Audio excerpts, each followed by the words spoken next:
The opening line says this guy was born with one leg 2 inches shorter than the other. And at my job, one of our interns was going away for a week or two. And I said, "Oh, are you going on vacation?" He said, "No, I have to have this procedure on my leg." And I didn't ask, but then he said, "I was born with one leg 2 inches shorter Oh my than the gosh, other." that's And you too said, how weird. fortuitous is that? I said, "Come here." And I walked him over to my computer and I had the file on my computer and I opened it up and I said, "There's the first line." Your Cal. That's astonishing. Everything is out of our control as writers except writing. And that goes for all of the arts, I think. For anything to happen beyond the creation of the art, it's out of your control and it depends on other people. So all we can control is whether or not we write. And within that, whether or not we enjoy it. Let go of the prize. You're doing this because you enjoy doing it. So if you get to the end of your life and you don't have a book, you didn't waste your life. You actually pursued something you enjoyed pursuing and you happen to never have a book, but that doesn't mean that your life was a joke or a pipe dream or something like that.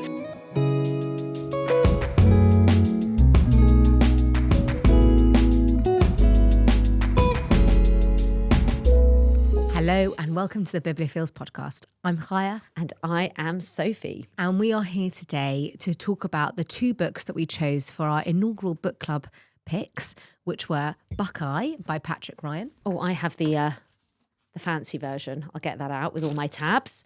And The High Five Habit by Mel Robbins, who you might have heard of because of her book, The Let Them Theory, and her astonishingly successful podcast, which comes out about 500 times a week. Does it? Is it very... I think it's twice, but I'm exaggerating. But it just feels like there's a lot. There's a lot of content. A lot from Mel. Mel's working hard. Mel is working so hard. We are absolutely delighted because you are going to be hearing the dulcet tones of Patrick Ryan himself. So Patrick Ryan is a literary editor.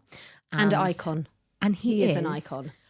Sophie and I are very, very lucky in that we get to go to a number of publishing events and book events with the industry. And honestly, he is the writer that all the journalists and literary editors and the authors are talking about. It's absolutely true. He really is. I mean, and if you have read Buckeye, or even if you haven't, I think you will gain so much from hearing him talk about his writing process, the challenges he's faced, and also the unbelievable resilience he has. I think he spent 8 years working on this book, and you'll hear more about that shortly. And I would just interject and say that even if you haven't read the book and you're not going to read the book, he has a lot to say which transcends books even. He gave us a piece of advice about, pursuing what you enjoy and what is the point of our lives. And I almost felt like I wanted him to give me therapy. Yeah, I kind of felt that I needed to tattoo that on my arm as a reminder. He's not only very erudite, but he's just very compelling and soothing. Can I ask him to read me some audiobooks to go to sleep I want to go for dinner with him and Anne Patchett. Yeah, he's a great best friend is Anne Patchett. He's a fantastic writer, and Buckeye, his book, was one that I picked up over the December holidays, and I actually didn't shout about it at all on Instagram at the time because I was very keen that this would be our first book club pick. So I kept very quiet and essentially forced it into Chaya's hands once I'd finished reading it. And honestly, it really is not just an incredibly written book with the most brilliant cast of characters. I mean, it's set in small town Ohio. It opens on VE Day with a secret kiss and the start of secrets that actually ripple through generations in this small town. But it's also an absolutely fascinating and I actually think incredibly, incredibly important exploration of small town America, and I was quite literally blown away by it. This is much more a Sophie book than a me book. I will say that. I feel like because my attention is so decreasing, and I really have loved being in such a romantasy sphere or kind of thriller-esque type of reading path that. To read a book that isn't immediately someone's dying or there's a dragon. Yeah, you need fourth wing when someone's there 2 pages in on the precipice of whatever. Like you need that. I thought I did. And I actually think it took me some time to get into Buckeye. And then it's a bit like Hillary, like something clicked for me. And it's so beautifully written and you're just very intrigued as to where things are going to go. And you'll hear in our interview with him, he talks about the emotional landing pads. And this is not a book. There is a lot that happens, but also it's so much about these characters and their reflections on our humanity as well, and America, and that idea of the American dream and the impact of wars on a very small town, and the themes of community, identity, belonging. There's disability in here, which I found very resonant with me. It is a beautiful book. And I know it sounds like an empty phrase, but I genuinely mean it when I say I cannot recommend this one highly enough. I really can't. We are going to come to our Patrick Ryan interview in a moment, but after that, I just thought I'd do some little housekeeping.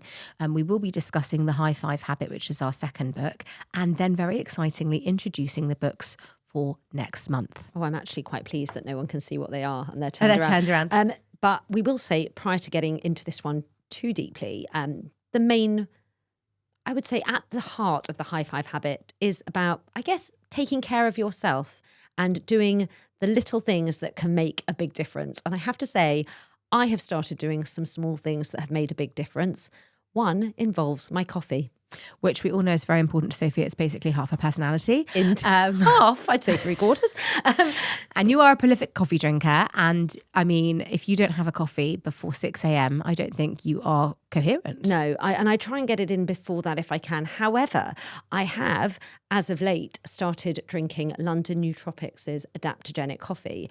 And I have to tell you, I have been blown away by how effective these sachets are. Firstly, they smell and taste exactly like coffee because they are coffee and they have caffeine in, but there are adaptogens that have been inserted. So I have found Flow incredibly effective. It contains lion's mane and it just gives me that extra focus to get me through the day. I find that I have one of these sachets and not only am I not jittery in the afternoons, but I actually don't need any more coffee, which is kind of crazy if you think about it. It's astonishing how much we can, how much power we can harness in the natural world. And we are very grateful to them because they do sponsor this podcast. And we do have a discount code, Biblio. So if you would like to try, and honestly, if Sophie's saying that she doesn't need 5 cups a day and it has really impacted her. Look at this glow. The spray tanners will say in the background. I wish. Yeah, I know. We do not have a glam squad, whatever you may think. But please do check out London Nootropics because some of the reviews that I see online are absolutely astonishing. People on ADHD medication that say that it has really impacted their lives. People that saying that it's helping them sleep better. I just think this whole area is such a fascinating. I mean, it's helped me a lot. So do go and have a look. LondonNootropics.com. Today, we are welcoming our very first author guest, Patrick Ryan. We are in esteemed literary circles, so everyone please note that you are being honoured by someone who Anne Patchett, who Sophie adores. I do indeed. Calls a dear friend. We understand, Patrick. We would like to talk to you about that. Patrick is a writer whose work is known for its emotional depth, vivid characters, and its compassionate exploration of the secrets that shape our lives. He is the author of several acclaimed novels and story collections and serves as the editor-in-chief of the celebrated literary magazine One Story. His latest novel, Buckeye, which was our first book club pick. I know I love it too. It's been widely praised since released. Anne Patchett calls it full of love and war and the perilous intimacies of small town life, adding that Patrick has long been one of her favourite writers. I praise indeed. Critics have also celebrated the book's rich portrait of American life, describing it as a deeply textured exploration of family, memory, and the quiet dramas that unfold in ordinary communities. And we should say right away, we absolutely adored this book. It really is the kind of novel that stays with you long after reading it. The characters feel so real, and the story unfolds with such warmth, humour, and emotional insight that we found ourselves thinking about it long afterwards. Starting on VE Day in 1945, Buckeye traces the intertwined lives of 2 families in small-town Ohio and follows the ripple effects of one secret moment across decades. Ryan captures the complicated ways that families hold together and the truths that can both divide and define them. Patrick, it is such a pleasure to welcome you to our podcast today. Thank you so much for having me. That was a beautiful introduction. Thank you. You are most welcome, and we are so, so excited that you're here with us. As mentioned, we chose Buckeye as our very first book club selection. I read it over December during the Christmas holiday period and was honestly hooked instantly. The characters, the setting, and just how real everything felt, and all the plot intricacies as well, which we'll go into. It's quite a substantial book in size, but I read it so fast because I really could not put it down. The sense of the whole world of this novel is so alive, and I have to ask you about your writing process. I know that you are an editor by background, and I wondered, did you feel while you were writing that you were almost marking your own homework as you went along? Very, very much so. That's that's a great question, and I love you put it that way. There was a moment where I take all my work home, of course, for my magazine job, and there was a moment years ago. I worked on the book for 8 years total, and maybe about 2 or 3 years in, my partner was walking behind me and saw I was holding a piece of paper, and it was just covered in. I love red pens. It was covered in red ink, and he thought it was for my job, and he said, "Why are you working that hard? That you don't get paid that much. I mean, it's just a short story." He said, "This is mine. This is my work." And his eyes just bugged, and he said, "Why are you doing that to yourself?" And I said, "This is the funnest part of the process."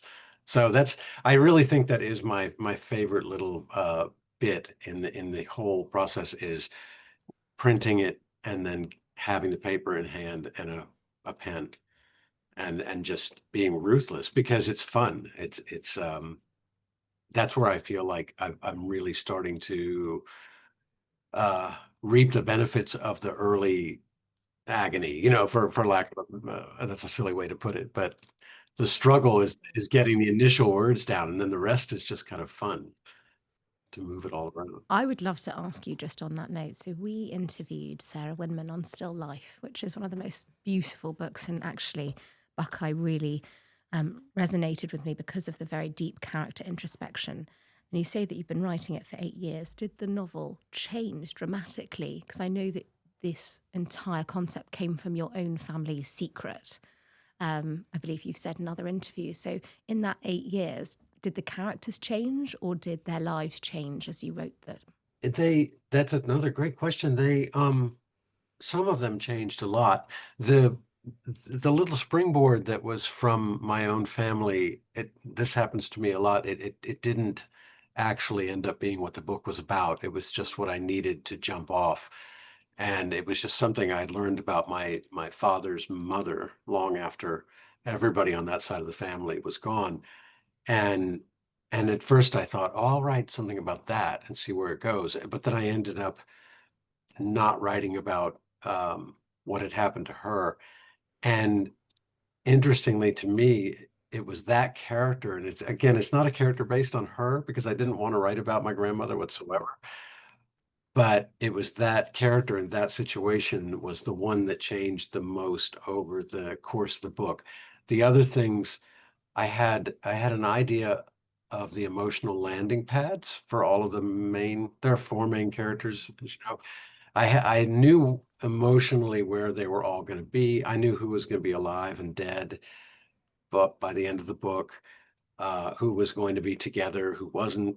But I didn't quite know how I was going to get there, and I find that a very good way to work because if I bother to plan it all out, then it becomes like a paint by number board, and the thrill is gone, the fun is gone for making the whole picture. But I'd sort of leave some room for exploration. And the character of Margaret, which is the character who was initially based on my grandmother, was the hardest character I've ever wrote. And she does, as you know, she does some very Questionable. less than ideal things. She does some very shocking things. She does some things that some might make some readers' jaws drop. And and it was really a challenge for me to figure out how to get her there and then how to get her past it. So that was the most. There were several versions of what went on either end of the main action. Do you think that Margaret was the most difficult to write because of that connection? That initially, I suppose, she was the one most linked to your own family in that way, because as you mentioned, obviously we've got Cal, we've got Felix, we've got Margaret and Becky, and you've mentioned that Margaret was the most challenging, and I wondered if that was why. And with regards to the other three, did they come to you much more easily than she did, or was Margaret there first, but because of that connection it was harder to sort of pan her out, perhaps the way harder than you maybe thought it would be? Possibly, I had not thought that before. I found my I don't want to get too much into the weeds about her, about this person from my family, but my grandmother was not a happy or pleasant person. Mm. And so I didn't really want to spend much time with her as a child. So I didn't want to spend much time with her now, writing a character based on her. But I do think the challenge came in tapping into what mystified me about her is the same thing that created the challenge when writing about Margaret, in that she's someone who the character is someone who doesn't know how to be happy. She doesn't know she doesn't enter life with the same set of tools that most people have for human interaction and how to deal with her expectations and disappointments. And she doesn't have the emotional maturity that a lot of people have, and doesn't have much investment in improving. And so all those things were true, actually, from the person that I first started thinking about. But moving on from her, and I stopped thinking about the source material, so to speak. Uh, I had a real challenge writing. I was drawn to the character because it's so complicated. And we've all known people like this, people who it just seems like they're genetically maybe incapable rather, of being happy I love and that. being content. They just cannot find the joy anywhere they're looking. And I wanted that. I wanted that, but then I found it so difficult because that one of the things that it was very important for me to do in the book was get very close into the mindset of and the perspective of each of the main characters. So there's all this interiority, and her interiority was the hardest to write because that's not a happy place No, it's not. inside of her head. So that it was hard, and it was also just so opposite of me. There's almost nothing in her that's in me. And maybe I guess that was part of it. It's the other characters, there's huge amounts of me in these characters, I think, which is the way I get them written. And then if I, figure, and then I try to tease them out and, pull out some individuality. And with her, boy, it was rough. And she doesn't, well, I don't know if we're having a spoiler or a non-spoiler conversation, but Good uh, question. I think we're going to dance around. I think we've yeah. mentioned there's a big secret, and this There's quite a is few big secrets in spans this book. 40 years of two families drawn together by one bad decision. So we're going to dance around spoilers, but I think you're such a fascinating guest for us to talk to because you have a writing background, but then you've written this almost manuscript that is for me, such a textbook on interiority and introspection. If I can praise you, and this is high praise from me because if you cut me, I bleed Mantel. But Hilary Mantel created characters based on real people that are my friends. Oliver, like Tom Cromwell, is someone that I love, and I almost felt that about these characters, that they are flesh and bone. And when you say that you had to get into their mindset, you really You totally feel that as a reader. Absolutely. So that's a bit of praise from me that I do not give out lightly. But my next question, I think I saw in my research that you talked about that this novel goes behind the American dream, and with that deep melancholia, there was a beautiful phrase that you said, which was that we're defined by what we do in life and what we do with our mistakes and the lies that we tell ourselves. And this very much reminded me of the poem If by Rudyard Kipling, which I tell my children about a lot, which is, you're judged on those moments where everything is going wrong and you've lost everything, and what are you going to do? And I wondered, were there any texts or music or any art that kind of sits behind this book that inspired you with these characters? Obviously, you've said you've put a lot of yourself in there, but also in terms of kind of what was your textbook, book that you love that kind of inspired these characters for you, or the kind of process of creating lived-in characters? Since you said books, but you also said art or music, I think you mentioned things like that. So I'll throw out a couple of things. Musically, I tend not to listen to music when I write because it interferes with whatever I'm trying to put down. But there was a period where I had heavy construction right outside of where I was living at that time, and it was 24-hour, Oh, God.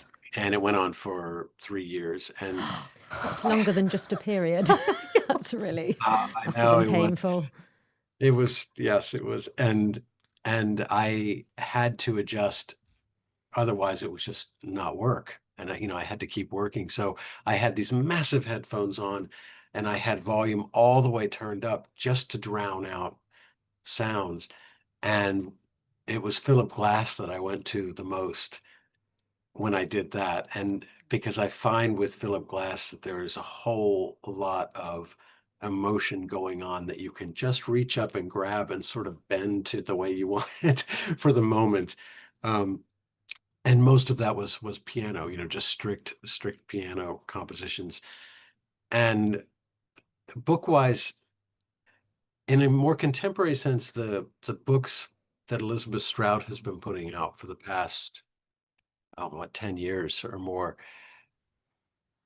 have really taught me a lot about not being afraid to get very close to difficult or what we might say unattractive, emotionally unattractive characters, and how pleasurable that can be, how interesting that can be.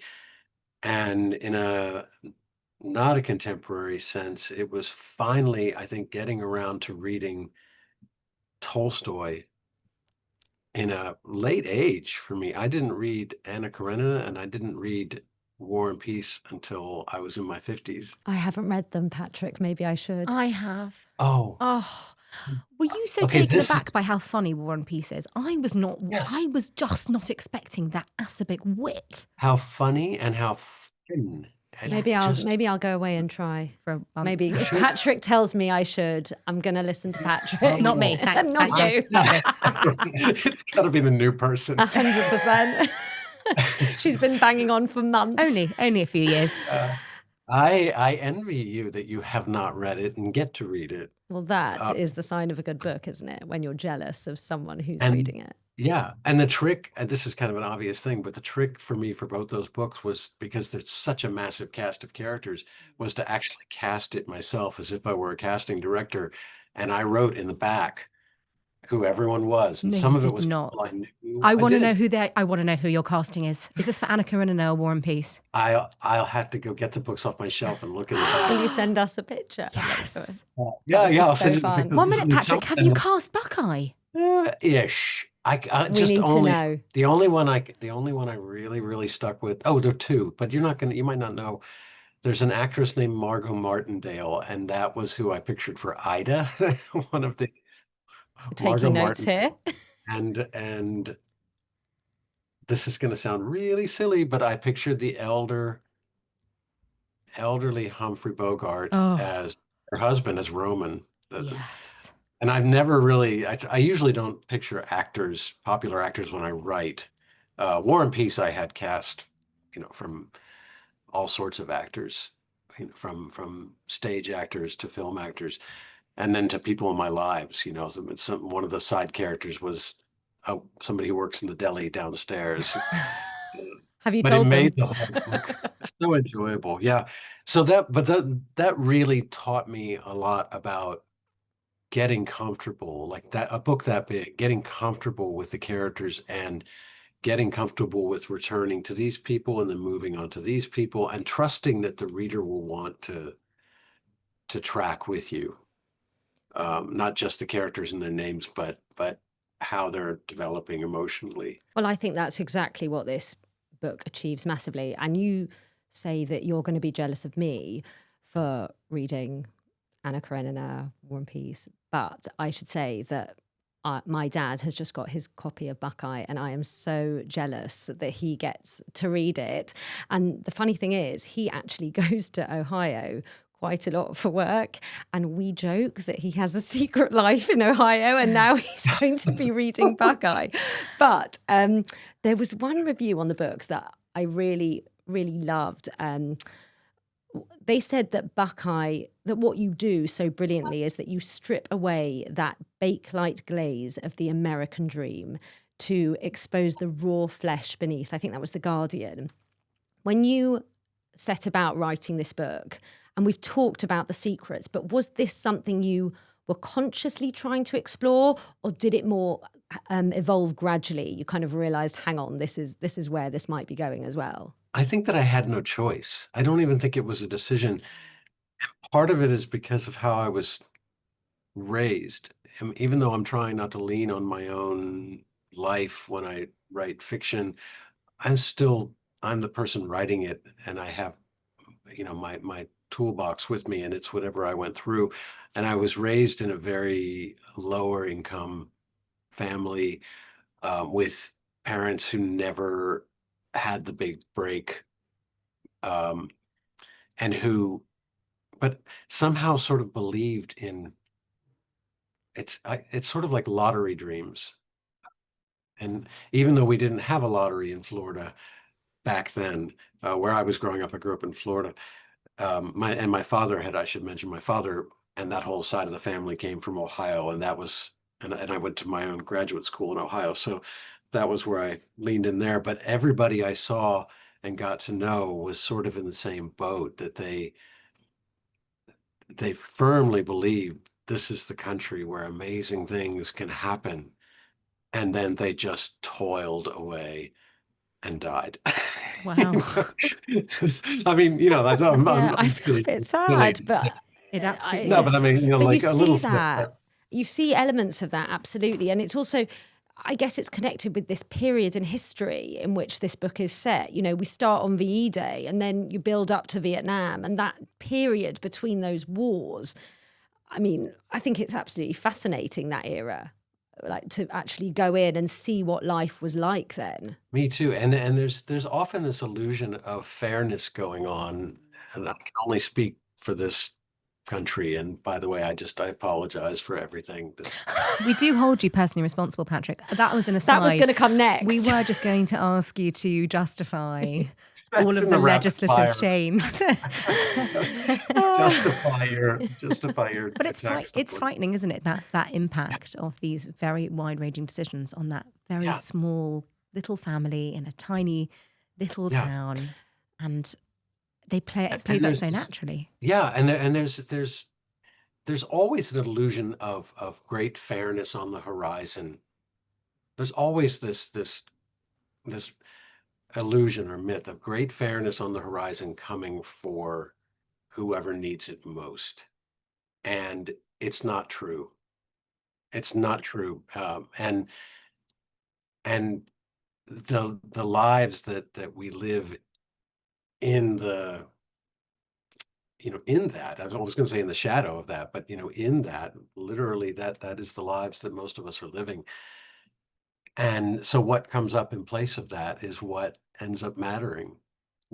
What we do, because we don't realize the great American dream, and we don't suddenly have a cornucopia of wonderful things in our lives because we've worked for it, because it's fair. I don't think there's fairness. There's just the reach for fairness. And actually, in Buckeye, I felt that there was a lot of longing. I felt there was a lot of longing to belong, to identity, that construct of the home, community.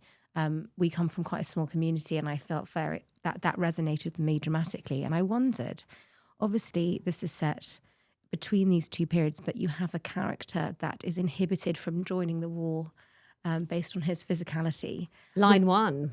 Indeed.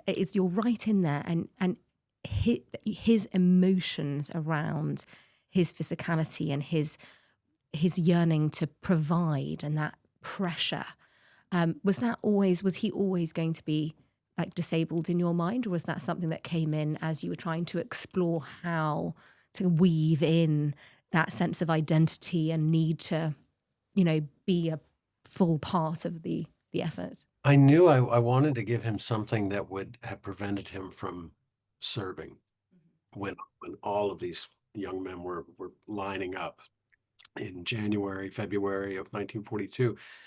So I knew it was going to be something, and I liked the idea that it was something that would be on the outside as opposed to, say, a heart condition or anything inside that other people couldn't see. And I liked the idea of something that he would be self-conscious of, and then he would then be able to pull into his identity as he got older, almost, no pun intended, leaning his his disability and and kind of blaming other shortcomings in his life on this fact that he was never able to become this person that he was, in a way that then I have his wife call him on at some point or a couple different times and just say, you're not that, you're not this physical thing about you. So I'll just tell you briefly, this is kind of funny.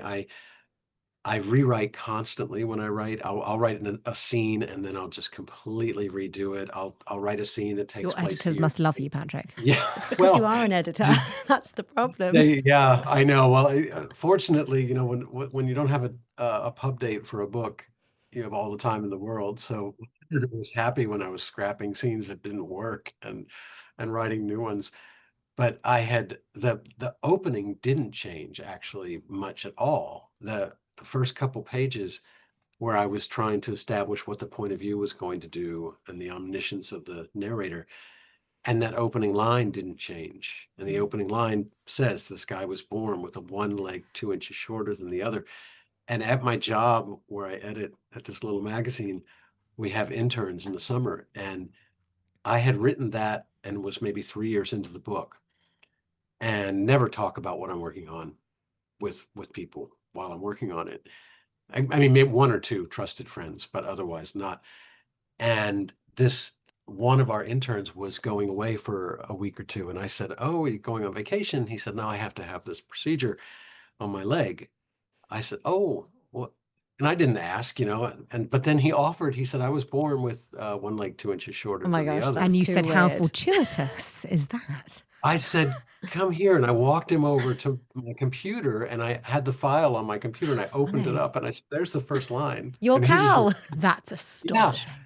So I said, "Can I take you to lunch at some point and just ask you all things leg related?"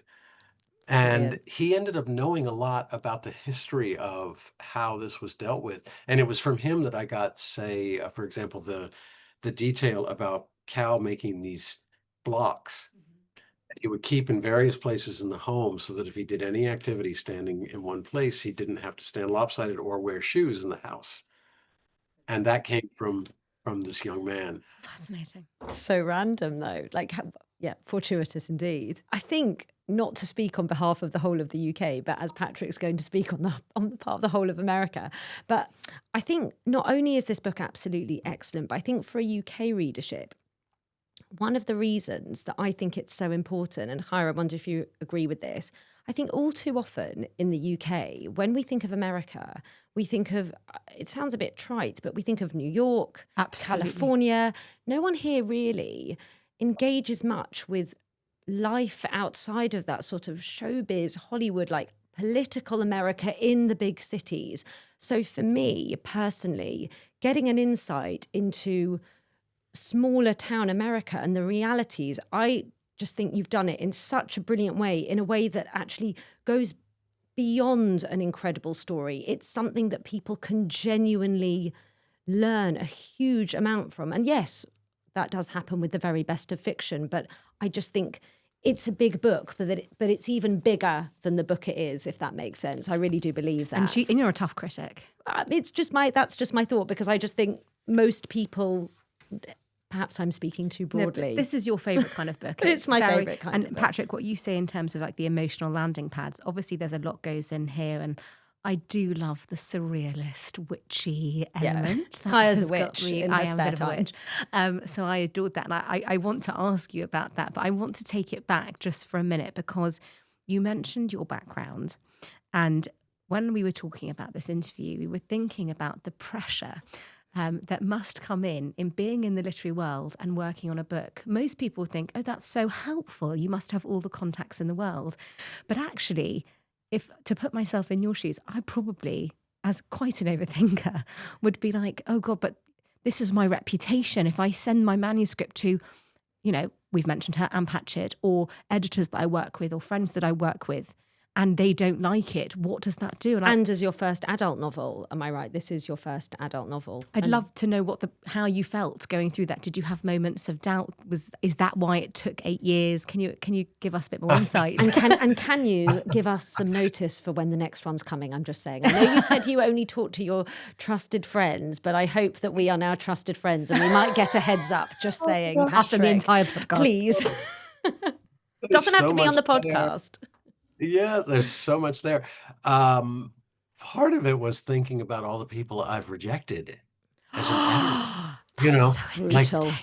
that just can't help but come into one's head is one day this book will come out, and when it comes out, people will see it or pick it up or look at it whose work I've turned down.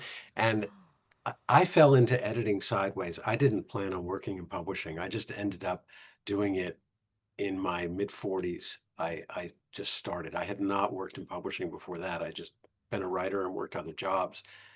And it's my least favorite part of the job. I can't stand turning down work. And of course you have to because we get so much. We publish 12 stories a year and we get about 10,000 Oh my submissions. God. So, or we would if we didn't have our windows. Now we sort of cap that down to around 6 so that we can keep up with it and not have people wait. So there's that.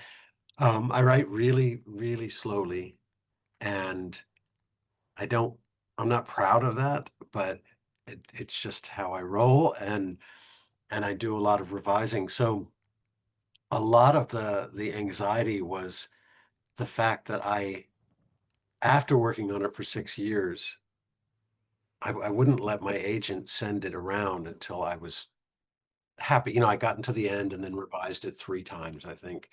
And I knew that I had it in the best shape that I could have it. That was, to me, that nothing else makes sense. Then, if you're going to solicit someone's help to make it better, you have to make it as good as you can make it first. And so the book was accepted, and all of my friends and colleagues then knew that news. And then an additional 2 years went on for the editing process. And I've never heard of an on-ramp for a piece of fiction that went that long, personally, from anybody I've known. And it was because I just had a lot still to figure out, and most of it was in the second half. And my editor was very patient, and we worked on at least 3 full drafts together.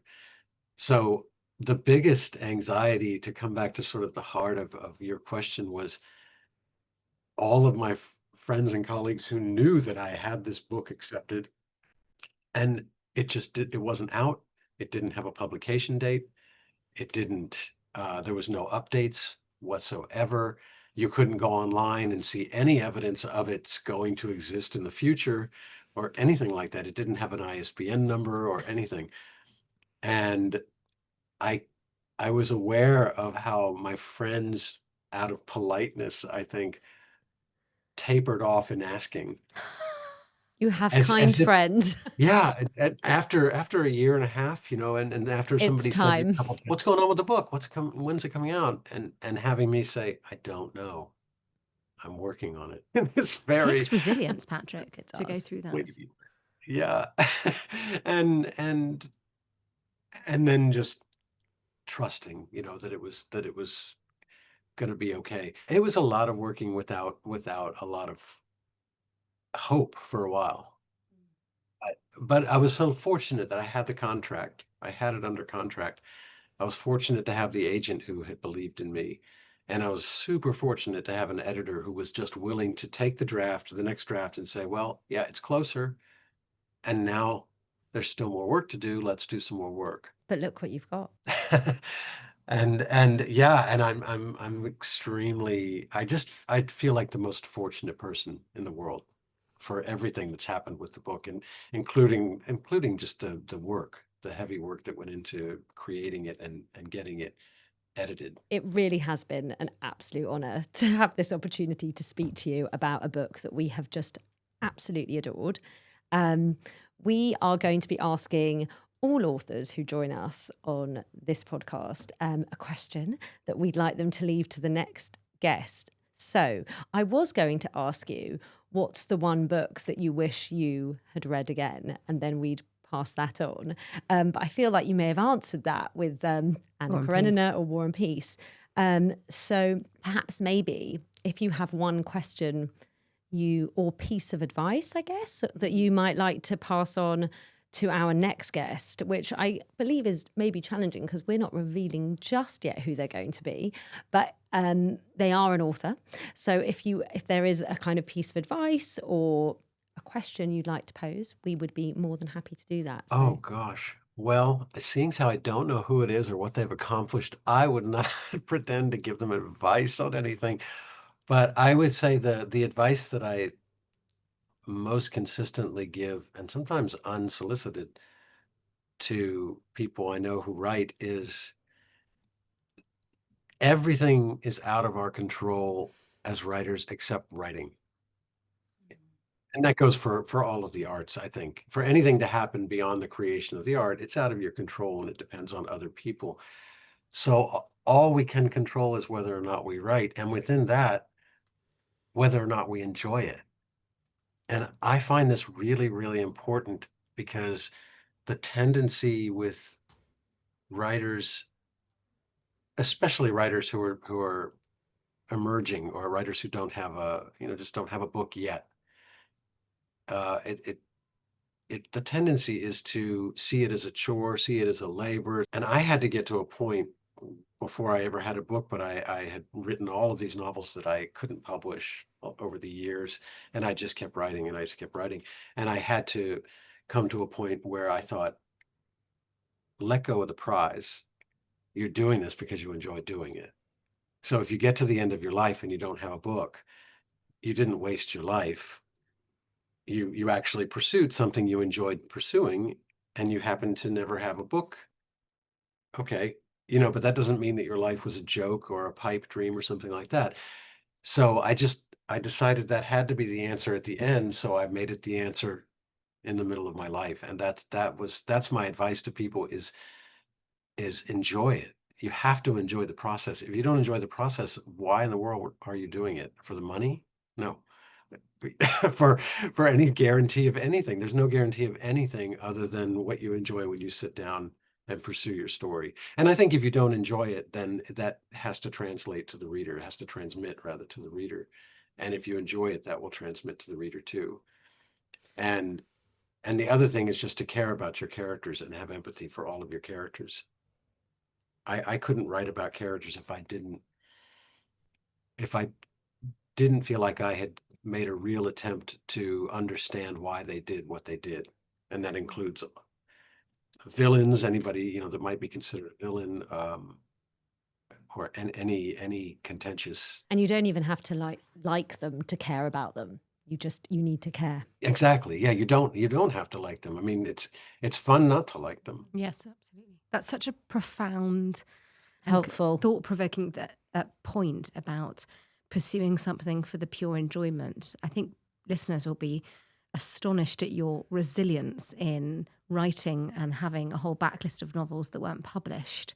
And I think in this day and age where our attention spans are decreasing at the speed of light, and everyone, it feels like, is chasing the formulaic, very propulsive, plot-driven, adaptable, worthy manuscripts, something like Buckeye, which is so deftly written and so intricate and so emotive, it's a really kind of bucking the trend in that way. And I think that's why when Sophie pushed this book into my hands and said, you have to read this, I insist, and I did a little bit of researching online, this felt like the book that every writer was talking about. And I know you've got Anna Politano, Anne Patchett, but there's so many authors and people in the publishing industry in the UK that were raving about this book. And I think that's probably why that you feel your enjoyment. And We can feel it too. we can. Thank you so much for your time. Thank you very much. We have loved it. Sophie, I honestly feel like I had a bit of a therapy session with Patrick there. He is so clever and thought-provoking and compelling. Did you feel that we were in a bit of a therapy session by the end? I mean, I'm just kind of a bit sad that it's over. I am. I really love He's speaking so to him. iconic. He really is a literary icon, and hopefully, I'm just going to say now he's our friend. Now he's our friend, Patrick. Categorically so. For anyone who loved Buckeye, I would absolutely recommend these 2 books. So I would say Jonathan Franzen, The Corrections. It's just got that same immersive family dynamics. This is like massively dysfunctional family, as is Buckeye. And it's also pretty hefty, but I think it will completely take you away. It's a brilliant story about the Lambert family, Enid and Alfred. Their children are all adults now, but they are very, very troubled. And as Alfred is getting older and his Parkinson's is getting worse, the Enid Lambert, his wife, is really desperate to get all of the family back together for Christmas. It's one of my favourite books ever, I actually have to say. And then The Dutch House by Anne Patchett. This is a brilliant book, and Anne, as we have learned, and Patrick are besties. It's a story about a family, but what's so beautiful is that it's really set around their home. I can't think of a novel like this where it's so much set around a place, but with obviously an incredible cast of characters. And it's how the characters come away from their place, but then return. And yeah, I mean, honestly, it's one that I still think about regularly. And if you haven't read it, I'm actually really jealous of you. So read that one too. It's interesting because the 2 books that we chose for this month obviously are very, very different. But that look and reflection on identity and mental well-being and, you know, how we decide what to do with our lives, they're actually beautifully interlinked, aren't they? Though I was highly circumspect about the high 5 habit. I know that you were. And I think you generally are, if you don't mind me saying, and I think there's absolutely nothing wrong with this, but when it comes to that self-help space, I know you love The Power of Now. I have it here. You have it there. But I think there are those titles that you just kind of think they're not for you. And that's fine. It's like we all do that with different genres. I just don't think anything can fix me other than medication. I think it's being... I can't take drugs. That's not allowed. So I don't know what else is going to help. I think it's for me, I think it's some alone time. Is that real what you need? alone time? Do you know what I need, Sophie? I need the ocean. Okay. When I'm next to the water, I'm a different human that. being. You're like a water witch. I am You're a water witch. Oh, but I actually think... I actually think that what's good about this book, and I wonder if you'll agree, is that actually it's not asking you to do all that much. It's all about those small habits, namely in this one, the high 5 habit, which is something incredibly achievable that you can do each day to make a difference to your life. And I think whether you actually do that now or don't, having read the book, Mel propagates that actually you should take a moment every day to look in the mirror and basically give yourself a high 5, which I know sounds a bit weird and may make you feel uncomfortable. But actually, while I was reading the book, I really got into the habit of trying to do this. And it does somehow shift your mood. I think it really does. For me personally, that actually wasn't the most important thing I took away from the book. But I'm happy to mention what it was now, or we can go into it after. But I do think there's definitely something in there about how you look and speak to yourself each day. Absolutely. And so the reason genuinely why I found this such an interesting exercise was you can learn so much from some books, non-fiction or fiction, and you can get so much enjoyment or escapism out of others. But it's those books that challenge you internally and make you reflect on yourself and the habitual self-criticism or those darker moments. The Power of Now is my recommendation to anyone that wants like a self-help book, because It's so slim, and it's a guide to spiritual enlightenment. But It is actually, much higher brow than it's much the higher brow, High but Five also- Habit, which is very, very accessible. It's very accessible, but also the thing that they both books do is that they challenge you to question whether you're in control of your own mind. Yeah. Because the power of now is you can control your thoughts, you can control your emotions, you can control how you feel. The High Five Habit, as much as it's, a little bit twee and it feels a bit cliche. Oh, give yourself a high five. Oh my God, that's going to change your mental health. It's not. What it does do is it interrupts that constant flow of negativity or panic or chaos or self-criticism. Or if you're a working mum like you and I, you don't have a second to breathe when the kids are getting out to school and all this is happening. And it's so quick to do You're this. panicking about all these things, and suddenly you take a moment, and reading the book was that meditative exercise, where you're taking a moment and you're going, you can do this. There are a lot of things out of your control. What you can control is feeling good about yourself. And actually, I for me, the most important thing that came from this book was about the way in which we talk to ourselves. So it's actually, I believe psychologists call this distant self-talk, and it's something she explicitly talks about. The idea is that you don't just say, I'm going to be okay, it's going to be all right, I'll get through this. You actually talk to yourself by your name. So, Sophie, it's going to be okay. Sophie, you'll be all right. Because by doing that, you actually distance yourself from where you are in your mind. And it's almost as though you're talking to yourself. You know how we say you'd never speak to yourself the way you talk to a friend. You'd never speak to yourself. Like, we'd speak to our enemies if we have them worse, like better than we'd speak to ourselves. And by doing this, we actually take ourselves out of that and talk to ourselves in a different way, not in that horrible, cruel way that so many of us often do. And I found that incredibly powerful. And I've definitely continued to take that with me since I finished the book, which was a good few months ago now. Well, a few weeks ago. And it's interesting because criticisms, and this is what my brain does. I want to look at something from every angle. So obviously I started researching Mel Robbins ad nauseum, and people say, this is so repetitive. It's the same core message throughout. And this, confidence and mental health are complex and may require therapy, not just daily rituals. What I found very interesting is we're getting a bit personal now, but I've always been told I'm a very confident person. And I've always known that was a skill that I've actually never developed. I've just always had that from a certain age as a kid, as a teenager, I believed that I had the right to walk into any room. And I also was always, maybe it was from my parents, that, you can be anything and do anything and like be who you are regardless of what anyone thinks. But confidence is a skill that can be, that you can exercise. And you can develop it. And that's what she talks about a lot.